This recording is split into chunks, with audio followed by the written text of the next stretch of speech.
London Bridge.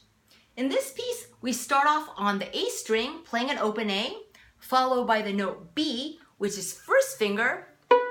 On the A string, you go back to open A, then you have the note G, which is third finger, on the D string. So again, you're going to be crossing your bow between A string and D string. So remember to tilt your bow, cross your strings, and raise your right arm. So your bow is going to cross between A string and D string. After 4 counts. 1, 2, 3, 4.